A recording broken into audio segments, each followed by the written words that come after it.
soft and chewy. They are so amazing, and yeah, we try not to make them a lot, but when we do, it's like a holiday. It's amazing. Oh yeah, my wife to do something nice for me, she'll get me just a tub of chocolate chip cookie dough. Now I'm not now don't get me wrong, I'm not like with a big spoon like eating chocolate chip cookie dough while watching Wreck-It Ralph, but I she'll make me cookies, and she knows that that's bad for me, and she knows that my wife's trying to kill me. No, she's not. She's just doing what she does. Hey, you Anyway. only live once. You only live once, right? So when it comes to chocolate, there's not really a picky side of you, but what is your favorite? Like, let's talk about staple foods for a minute. And I like food because it's a good unifier. We look at the 5 minutes we just did on chocolate. What foods do you love? What are your guilty pleasures as far as like foods other than chocolate? I mean, like, I guess salty foods, savory foods, those type of things. I know it's gonna sound weird, but I love mashed potatoes. Mashed potatoes are like my thing. When I'm sick, when I'm happy, when I'm sad, when I'm just hungry, mashed potatoes is like amazing. That's not weird. My wife actually eats mashed potatoes, and she gets a side of French fries. It's the Irish in her. She I would loves. do that too, and Yeah. I'm Irish too. Yeah, she actually, when we get steak and potatoes, she eats the steak, takes a steak, cuts a piece, and then dips it in her potato and eats it. And yeah, just one of those adorable things. But she loves potatoes. And do you enjoy the home style mashed potatoes, or do you do the instant like magical mashed potatoes, or does it matter? I actually make my own. Me and my mom make them, and they come out pretty good. I would imagine because they're homemade. Magical mashed potatoes, though, are. I mean, the science has done wonderful things like cures for various cancers and whatnot. But what really amazes me is magical mashed potatoes, where you could take a powder and dump it in water and milk, and all of a sudden you have mashed potatoes. I mean, technology, right? So, so you can eat bowls and bowls of mashed potatoes and never get sick of it. No. Wow, that's crazy. I not crazy as in weird, but like I just the mashed potato thing is like I'm just picturing Kelsey like just sitting there eating a bowl of mashed potatoes and just like that's cool. So, do you have any leanings toward like vegetarianism or are there meats you don't eat, things like that? This is gonna sound bad, but I don't like vegetables. Yeah, I told you I'm very picky, so I really don't eat vegetables.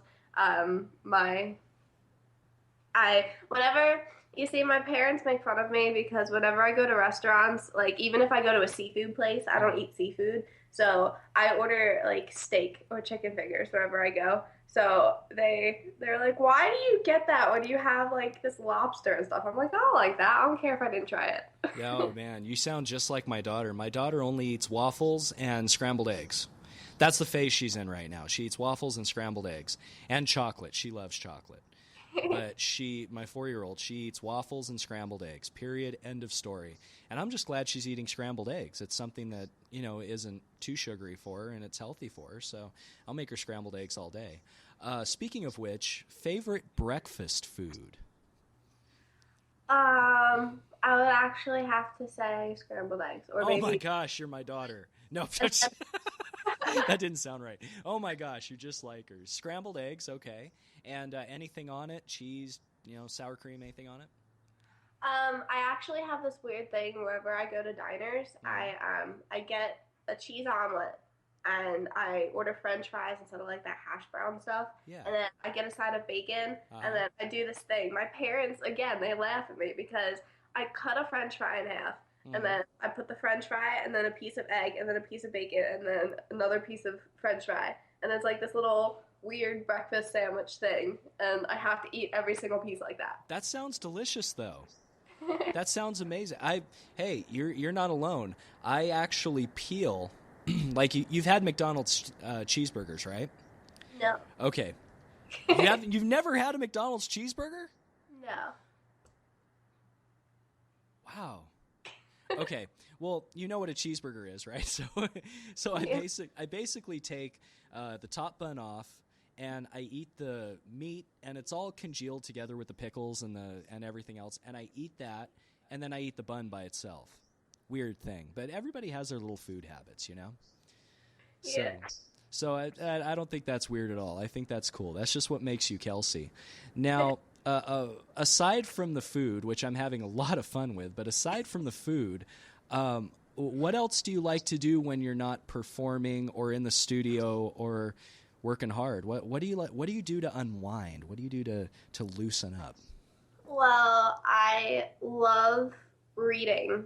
I'm actually in middle school. We had this system where we had every semester we had to have a certain amount of points. They would put points on the books in the library, Okay.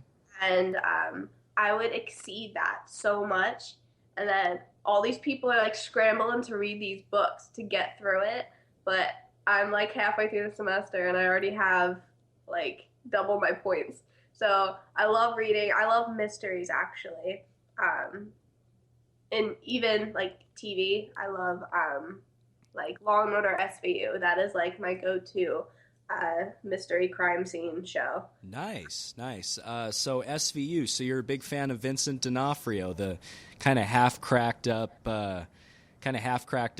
detective. And when in the end, when he does that, you know, where he breaks the case apart from like out of nowhere, it's just like, Yeah. what do you do? Yeah, I love that, right? Yeah.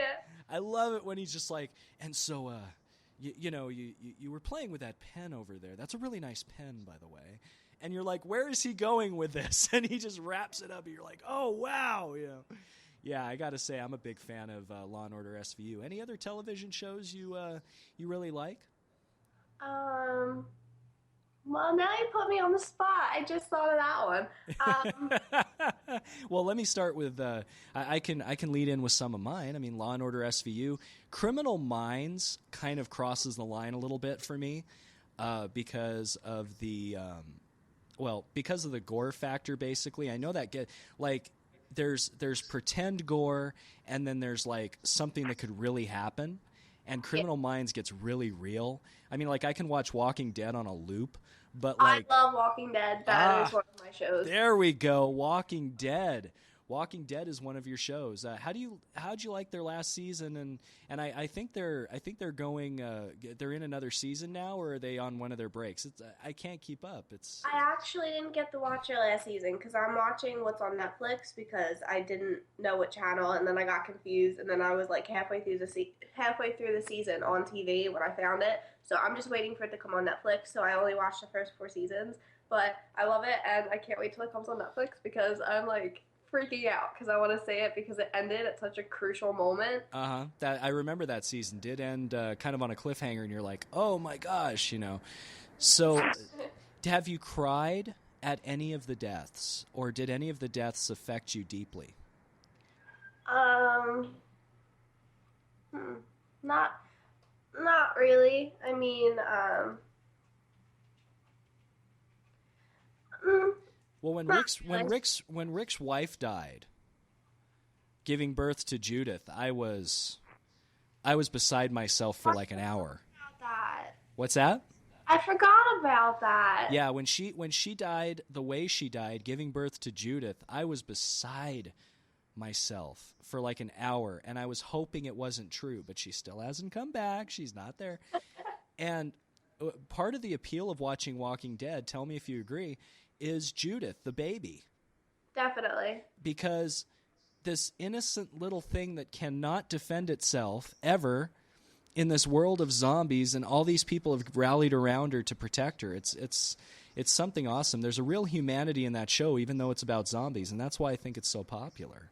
Definitely. But any other shows you really like Mad Men or anything like on that network? I'm not sure. I like American Horror Story. That's pretty fun. My sister got me into that actually. Yeah, so you're into some of the gorier stuff. Does any of it get you like kind of creeped out, or are you kind of like, yeah, it's a movie or it's a show. I don't mind all the gore. Some of it does. Walking Dead doesn't. I'm like fine with that. Hmm. But like movie wise, like I cannot watch Saw. Saw like creeps me out so much. I wanted to watch it one time because when I was younger my mom wouldn't let me. So I found one on Netflix and I put it on. I was like, yeah, I'm gonna watch this. And then the first 5 minutes I was like, nope. I was like, no, no. I shut it off and I never watched it again. Wanna play a game? Sorry. Oh my god. I'm sorry. I had to do it, Kelsey. I'm sorry. This mixer has like different effects, and it was on that effect because I was doing some DJing the other night, and I was just saying like DJ, that kind of thing. Yeah. And when you said I can't watch, I'm like, oh, I'm gonna push the button. Well, thank you for that. I'll have nightmares tonight. Thanks. Anytime. Okay, sorry. All right, so yeah, I was actually interested in Saw, and when you watch the next two movies or the next two or three movies in the series, you get the backstory. I think if you're able to get past the gore, you see the backstory of it and you get really interested in. One movie that really freaked me out was House of Wax. You ever seen that? I don't think so. Well, it's these people that go into this house and it's like wax figures and everything, and this killer like is, I mean, he's like coating people in hot wax, which is killing them. It just, yeah, it's pretty bad. So, anyway, what about vampires? My wife is really into vampires, but like the sounds, like the when they're sucking blood, I can't do it. Well, when I was younger, I was kind of a Twilight fan. I actually read, I got the first book and I read it in like literally the first 2 days. Like I stayed up till like 4 o'clock in the morning and I kept going. Like I couldn't stop. And then I got the next book and it was bigger and I read that within a couple days. And then like, yeah, people are like, oh my gosh, do you ever like do anything else except read? I'm like, no, I just sit there and read. That's not a bad thing, though. I mean, people with accessibility to and with everything online, it's good to read. Do you like a book, like a book, like a solid book, or do you like have a Kindle or something like that? I actually have a Kindle, but I love books. I love turning the pages. I love like putting the little light thing on it when you're like in the dark and you have that instead of the light of the screen. Yeah. And just turning the pages and like bending them over if you want to go to another part. Like I love that. I love actually having it. That's awesome. You don't hear that very much from folks, but it's starting to become, like everything old is starting to become new again. Like vinyl's coming out. A lot of bands are releasing a lot of their stuff on vinyl nowadays. Speaking of vinyl, what is one of your favorite songs that maybe is older, maybe back in the days of vinyl, or something that you heard one time and you found out it was older and you really dug it? Now that you said it, I can't think of the name. When I was in a show choir, in the younger show choir, my middle school one, we did different medleys. It was 60s, 70s, 80s, and then like the recent one. It was in the 70s. Can you hum a couple bars? I can't even think of it, like even singing it. But I love it. Like I actually got that solo and I sang it, and that was actually the first time I sang in front of people and they actually heard my voice. And they were like, "Oh my gosh, you actually can sing." Was it Staying Alive? No, Well, you can tell by the way I'm. Sorry. Was it disco or? Oh my gosh. It was a girl. She sang it. Donna Summer, I Will Survive? No, that's actually one of the ones in the medley though. That's a big one. Yeah. But I like when I heard the Beatles for the first time, I was like, these guys are great. And then I heard the Beatles again, not knowing it was the Beatles, and I'm like, these guys are great. They sound like the Beatles. But yeah, I'm a big fan of the Beatles, Led Zeppelin, everything like that. Would you ever, if you put out an album, would you ever, that wasn't digital or anything like that, would you want to do a vinyl pressing of it? Before I answer that, I just thought of it. It's I Feel the Earth. I feel the earth Yeah. Move under my feet. Yeah. That's one of my go-to older songs. Very But nice. that would be pretty cool.